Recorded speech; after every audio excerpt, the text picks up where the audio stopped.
David, we're back talking about Acts, and up till now we've heard a little bit about the formation of the early church and about some of the persecutions that were taking place, especially of Stephen. And we've thought a little bit about some of the major themes that Luke is articulating, continuity and discontinuity. We talked a little bit about the temple last time.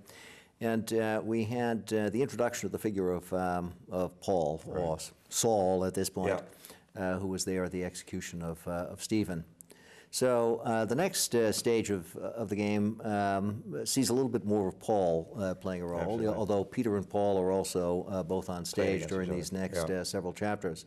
Chapter 9 is pretty critical for introducing Paul. It's his conversion experience, right? Right. What do you make of this? Is this history? Is it fiction? What's going on with this story? My sense is that it has deep historical roots. Whether the particular details are historically accurate is tricky, I think, through all of the book of Acts. But it becomes a kind of dramatic description of what Paul describes more thematically in the first 2 chapters of Galatians, where it's clear that there was some remarkable experience that shifted his way of being and his way of understanding himself. Not precisely necessarily the way that Luke describes it, but I think this is extremely important in Paul's own self-understanding, and extremely important for Luke because it comes in 3 times. Once as a third-person description, and twice Paul recounts it of himself as a way of talking about the old Paul and the new Paul, the Paul who was a persecutor and the Paul who is now among the persecuted, among the very sect he was trying to destroy. So I think it's an extraordinarily important moment in the book of Acts, and probably an extraordinarily important moment in Paul's own self-consciousness. Mm-hmm, mm-hmm. So in Paul's own self-description of the revelation he receives from Christ in Galatians, there's no sort of Damascus Road experience. We don't have Damascus Road experience. We don't have the voices. We don't have the lights. We just have the strong claim that the Lord appeared also to him. And strikingly, in Paul's description in Galatians, a major reason he wants to stress this, and again in 1 Corinthians 9, is to make clear that he's as much an apostle as the others, and that he's an apostle because he saw the risen Lord. Interestingly, when Luke tells the story, there's no, "Hello, be my apostle," because for Luke, the apostles of that circle of 12, I think, for the most part, and Paul doesn't qualify in the same way. And Paul needs a little bit of instruction in Luke. Paul needs considerable instruction in Luke, and he gets that in the presence of Ananias. And Paul, and I want not to make this a seminar on Paul, which my students say I do anyway on everything, but Paul is extraordinarily self-confident, but even he will admit from time to time in his epistles that he received this from someone else. And I think we get in the sense of Ananias the fact that Paul is traditioned into a movement that's really there before him. And the idea that sometimes abroad that Paul's really the founder of Christianity, I think actually doesn't work. He's its most articulate, at least his most published advocate in that first generation. But he comes into a community that's there and with people who know how to instruct him.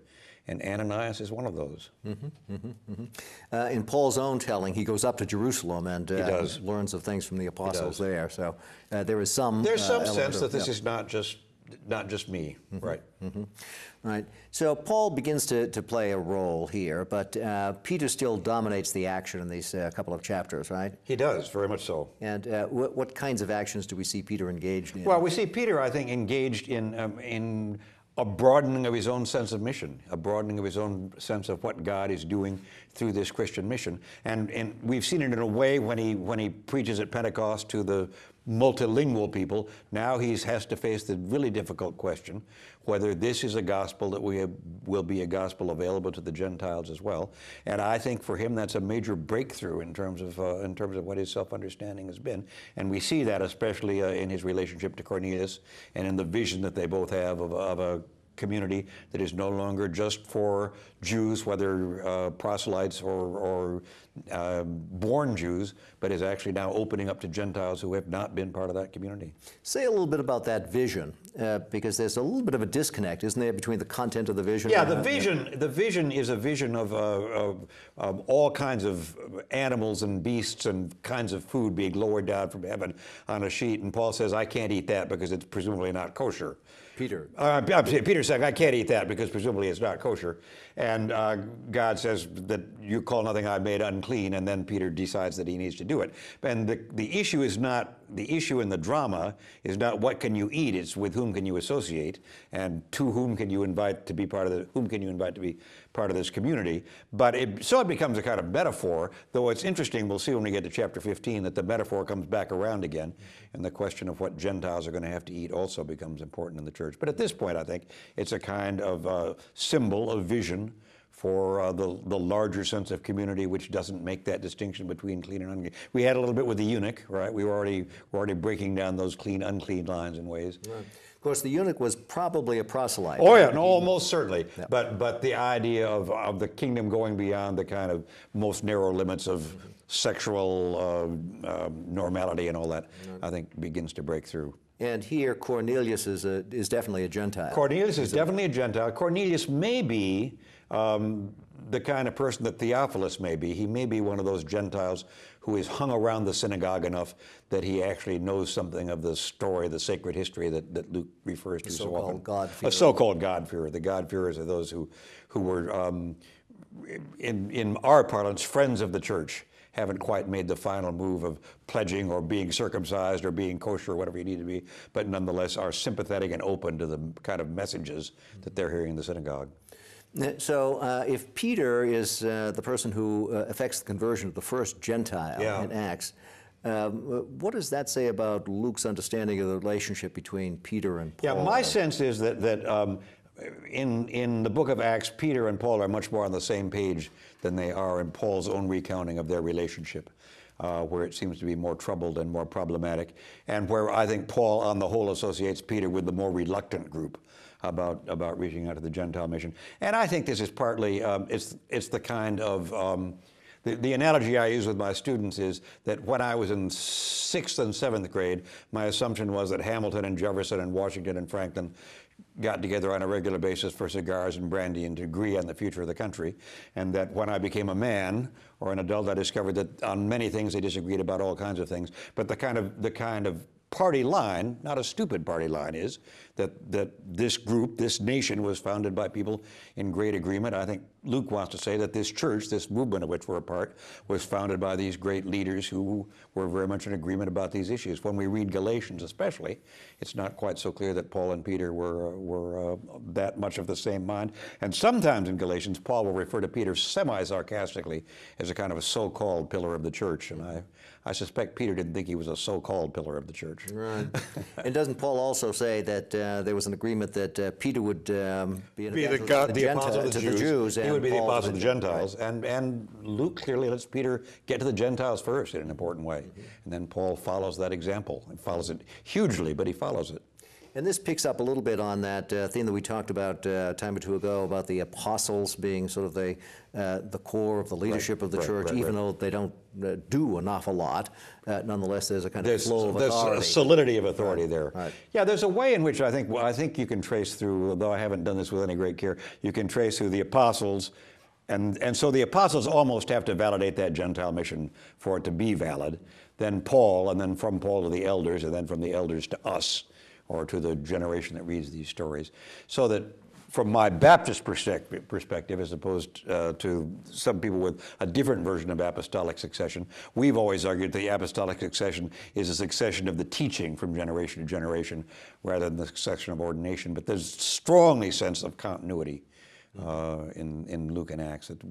Nobody makes this up, including Paul. Mm-hmm. One interesting feature here about the importance of this Cornelius episode is the repetition. Yeah. We have the story told, and then we have Peter retelling it in the next chapter. Yeah, exactly. So Luke invests this with a lot of significance. There's a huge. I think looking back, we look at Pentecost as being so crucial, and we look at Acts 15 as being so crucial. But I suspect, just in terms of the emphasis and the dramatic power, that this story of Peter and Cornelius is almost the hinge of Acts story, because the gospel really does now move from the people of Israel to that larger world. There are a couple of other interesting things that go on in these chapters. So we have the Gentiles coming in. We have this very interesting vision that also has some implications for kashrut laws, and we're going to come back to that in chapter 15. Yeah. But then we have a deliverance story, Peter being delivered from prison. And this is not the first time that this has happened, right? This is in chapter 12. It's not. What do you make of that episode and the sequel to it? Yeah, well, a couple of things. First of all, I think that the prison stories become kind of paradigmatic of what Luke wants to say, Acts wants to say, is the situation of the church, which is that we are constantly in danger and constantly redeemed. We'll see it happen to Paul in its own way. In an interesting way, it happened to Jesus between the crucifixion and the resurrection. And I think the life of the church is constant danger, nonetheless, God's still in charge. There's also humor in this one, because when Peter gets out, you remember he comes up to the door and knocks on the door, and Rhoda, who's one of the disciples. This is the house of Mary. This is the house of Mary. And Rhoda is so excited that she, rather than saying, "Come in, Peter," right, she dashes in and says, "Peter's out there, Peter's alive." And they say, "Well, Peter's rescued from jail." And they say, "Well, where is Peter?" "Oh, I forgot to bring him in," right? So I think Luke's a great storyteller. He's got Saul standing there when Stephen gets martyred. He brings us a little bit of sense of the fact that God has a good sense of humor at this point. This is almost a comic interlude, isn't it? It's a comic interlude in the midst of a story that's in some ways getting increasingly heavy. Because we have a couple of deaths framing this, right? We got James, and then the death of Herod. And the death of Herod, right. Which is kind of grisly, isn't it? Yeah, extraordinarily grisly. And I suspect he had it coming. He's in there somewhere in some kind of sense that this is...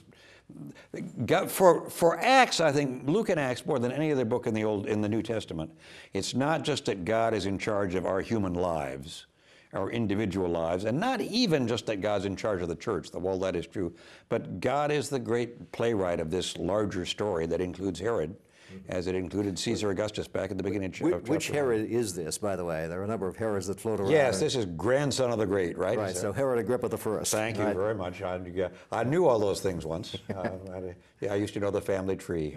Okay, so there we are, Peter and Paul playing a major role. But in sync, right? Right. And we also learned one other interesting feature here about the church as a whole, its name. It's Christian. Right. For the first time. According to Luke, and that took place in Antioch. What do you make of that? Is that a historical detail? I don't see why not. How's that? I can't think of any particular reason why he would put that one in there if there wasn't some kind of reminiscence that this movement, this way, first self-identified as Christian in Antioch. And Antioch seems to have been, all through Acts, seems to be there at key moments. I suspect that was the home of a fairly flourishing Christian community. Yeah, I think that's probably right. And it's a Greek term, right? So it's a designation for this group. Right. The Christianos is a Greek term, yes. Right. Probably a derogatory term. Yeah, those Christ people. Exactly, right. That would have first arisen in a place like Antioch. Yeah, where they could have made fun of them at the same time as... That makes a certain amount of sense. It does. Well, it's like the Quakers, who thought of themselves as friends, and everybody else thought of them as Quakers because they quaked. And they've kind of owned that now. They're not ashamed to be Quakers. Christians weren't ashamed to be Christians. So the church is flourishing despite all this persecution? Despite all this persecution, sometimes through all this persecution, I think. Right, and we'll see more of this coming up. It keeps coming.